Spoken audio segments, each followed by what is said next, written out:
మాకెంతో సంతోషం సుమండి. రండి రండి రండి దయచేయండి, తమరి రాక మాకెంతో సంతోషం సుమండి.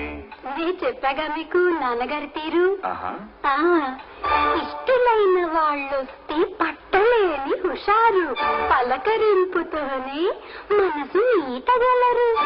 ఉల్లాసానికి మా ఈ ఇల్లు రాతనగరు.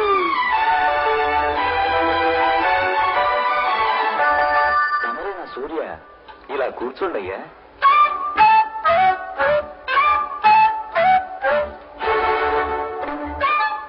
ఆగండి ఆగండి ఆగండి, ఒట్టు కూర్చోకండి అక్కడ. తగిన చోటు కాదిది తమ పోటీ వారికి ఇక్కడ. ఈ గదిలో